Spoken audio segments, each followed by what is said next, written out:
छत्तीसगढ़ की राजधानी रायपुर की एक खबर ने राज्य में आंतरिक सुरक्षा को लेकर कई सवाल खड़े कर दिए हैं। ये खबर न केवल पुलिस प्रशासन के लिए एक चेतावनी है, बल्कि एक संकेत भी देती है कि नक्सलियों की पैठ किस तरह राजधानी तक बनी हुई है। रायपुर पुलिस द्वारा बीजापुर के गंगालूर थाना क्षेत्र से ताल्लुक रखने वाले एक नक्सली दंपति की गिरफ्तारी ने नक्सलियों के शहरी नेटवर्क की एक परत को उजागर कर दिया है। गिरफ्तार किए गए दंपति की पहचान जग्गू उर्फ रमेश कुरसम 28 वर्ष और कमला कुरसम 27 वर्ष के रूप में हुई है, जिनके बारे में कहा जा रहा है कि वे 5-6 वर्षों से राजधानी रायपुर में विभिन्न इलाकों में रह रहे थे।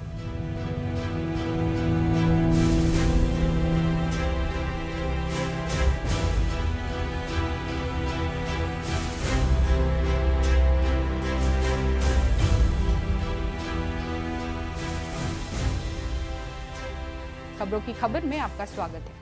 रायपुर पुलिस ने रायपुर के चंगोरा भाटा इलाके से एक नक्सली दंपति को गिरफ्तार करने का दावा किया है। आरोप है कि जग्गू उर्फ रमेश कुरसम और कमला कुरसम पिछले कई सालों से शहर में रह रहे थे। जग्गू ने कई बड़े सरकारी और निजी अधिकारियों के यहाँ ड्राइवर और सुरक्षा गार्ड के रूप में नौकरी की। आरोप है कि कमला कुरसम ने मकान किराए पर लेने के लिए एक फर्जी आधार कार्ड का सहारा लिया, जिसमें उसका नाम बदला गया था। उन्होंने मकान मालिक को ये कहकर झांसा दिया कि वह इलाज के सिलसिले में रायपुर आई हैं। इस बहाने उन्होंने चंगोरा भाटा इलाके में एक मकान किराए पर लिया और वहीं से गतिविधियां संचालित करने लगी। रायपुर पुलिस को इंटेलिजेंस इनपुट मिला था कि एक महिला और पुरुष नक्सली शहर के डीडी नगर थाना क्षेत्र में सक्रिय हैं और नक्सली संगठन के शहरी नेटवर्क से जुड़े हुए हैं। इनपुट में ये भी बताया गया कि ये लोग नियमित रूप से संगठन को सूचनाएं भेज रहे हैं। इस सूचना के आधार पर पुलिस ने चंगोरा भाटा इलाके में एक विशेष कार्रवाई करते हुए मकान की घेराबंदी की और दोनों को गिरफ्तार कर लिया। पुलिस का दावा है कि पूछताछ के दौरान आरोपी पहले गुमराह करने की कोशिश करते रहे, लेकिन सख्ती से पूछताछ के बाद उन्होंने अपनी पहचान और भूमिका स्वीकार कर ली। जग्गू को पुलिस रिमांड में लिया गया है ताकि उससे विस्तृत पूछताछ की जा सके, जबकि कमला को न्यायिक रिमांड पर जेल भेज दिया गया है। ये मामला पहली बार नहीं है जब रायपुर में नक्सली नेटवर्क से जुड़े लोग पकड़े गए हों। 2005 में भी रायपुर के डगनिया इलाके से नक्सलियों की सेंट्रल पोलित ब्यूरो के सदस्य नारायण सान्याल को गिरफ्तार किया गया था। हालांकि तब पुलिस ने दावा किया था कि गिरफ्तारी आंध्र प्रदेश के खम्मम जिले से हुई थी, लेकिन स्थानीय रिपोर्टों और घटनाक्रमों से ये स्पष्ट हुआ था कि नारायण सान्याल का ठिकाना रायपुर ही था। इसके बाद 2008 में डगनिया इलाके में एक बैग से भारी मात्रा में हथियार बरामद किए गए थे। अगली ही तारीख यानी 22 जनवरी को महिला छात्रावास से केएस प्रिया उर्फ मालती और मीना चौधरी उर्फ गीता समेत कई लोगों को गिरफ्तार किया गया था।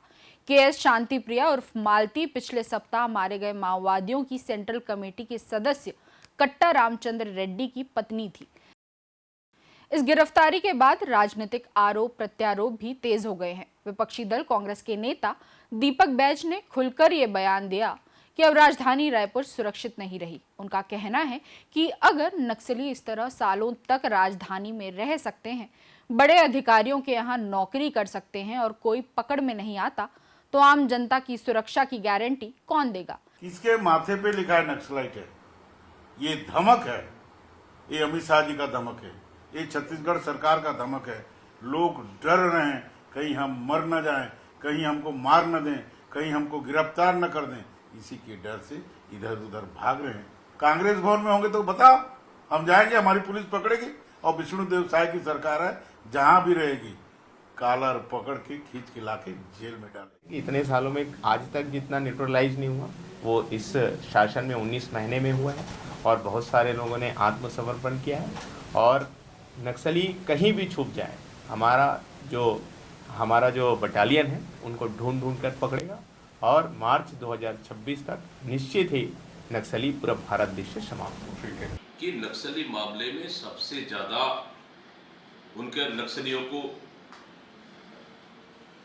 मदद करने में, नक्सलियों को सामान सप्लाई करने में, नक्सलियों का पैसा खपाने में, नक्सलियों को अन्य इलीगल तरह से मदद करने में सबसे ज्यादा भारतीय जनता पार्टी के नेताओं का नाम आया है। सबसे ज्यादा भारतीय जनता पार्टी नेताओं का। ये अजय चंद्राकर जी को पता होना चाहिए। भाजपा के संरक्षण देते हैं? क्यों नहीं, सवाल ही नहीं है। कोई नक्सलियों का पैसा खपा रहा है, कोई नक्सलियों के राशन मदद कर रहा है, कोई नक्सलियों के अन्य सामान सप्लाई कर रहा है, नक्सलियों का मदद कर रहा है, तो सवाल ही नहीं है। इनडायरेक्ट तो मदद कर रहे हैं। इससे बड़ी बात क्या हो सकती है? कांग्रेस ने झीरम घाटी जैसे शहादत को झेला है, ये भारतीय जनता पार्टी नहीं समझ सकती, लेकिन भारतीय जनता पार्टी इनडायरेक्ट रूप से कहीं न कहीं नक्सलियों की मदद करती है। झीरम घटना क्या कम है क्या? ये तो जब हमारी सरकार में एक दो भारतीय जनता पार्टी कार्यकर्ताओं की हत्या हुई तो टारगेट के लिए बोल के सरकार को आरोप लगाते थे। आज तो उनके कार्यकर्ता ही सुरक्षित नहीं है, कांग्रेस के कार्यकर्ता मारे जा रहे, आम नागरिक मारे जा रहे, तो अब ये कौन सा किलिंग है? देखिए, ये सरकार की इंटेलिजेंस का फेलियर है। ये प्रदेश का राजधानी है और ये हाई अलर्ट जोन है। इस राजधानी, इस मुख्यालय में मुख्यमंत्री, राज्यपाल, सरकार के तमाम मंत्री, विधायक, विपक्ष के नेता, प्रदेश के आला अधिकारी यहाँ हमेशा रहते हैं और साथ ही ये हमेशा अलर्ट जोन और सिक्योरिटी जोन है। लेकिन उसके बाद अगर वहां से नक्सली आकर यहाँ रह रहे हैं, सरकार को पता नहीं है, तो इंटेलिजेंस फेलियर है। हम समझते हैं कि कहीं न कहीं ऐसा ना हो कि और कई नक्सलियां यहाँ पे ऐसे मौजूद हो जो सरकार को पता ही नहीं। इस घटना ने राज्य की खुफिया एजेंसियों की कार्यप्रणाली पर भी सवाल खड़े किए हैं। एक नक्सली दंपति वर्षों तक राजधानी में रह रहा है, सरकारी अधिकारियों के घरों में काम कर रहा है, फर्जी दस्तावेजों के जरिए मकान किराए पर ले रहा है और इसके बारे में किसी एजेंसी को भनक तक नहीं लगती। यह न केवल एक बड़ी सुरक्षा चूक है, बल्कि ये भी संकेत है कि नक्सली संगठन किस तरह व्यवस्थित तरीके से शहरों में प्रवेश कर रहे हैं और सुरक्षा तंत्र को धता बता रहे हैं। ये मामला एक और महत्वपूर्ण पहलू की ओर ध्यान आकर्षित करता है और वो है नागरिक सतर्कता। मकान मालिकों को किराएदारों की पृष्ठभूमि की जांच करना कानूनन जरूरी है, लेकिन अधिकतर मामलों में औपचारिकता नहीं निभाई जाती। कमला कुरसम ने फर्जी आधार कार्ड दिखाकर मकान किराए पर लिया और मकान मालिक ने बिना जांच पड़ताल के उस पर भरोसा कर लिया। ऐसे में जरूरी है कि आम जनता भी सतर्क हो और संदिग्ध गतिविधियों या व्यक्तियों की जानकारी तुरंत पुलिस को दे। रायपुर में नक्सली दंपति की गिरफ्तारी केवल एक पुलिसिया सफलता नहीं है, बल्कि एक बड़े खतरे का संकेत भी है, जिससे निपटने के लिए पुलिस को और भी सचेत होने की जरूरत है और नागरिकों को भी। खबरों की खबर में फिर किसी खबर पर होगी बात।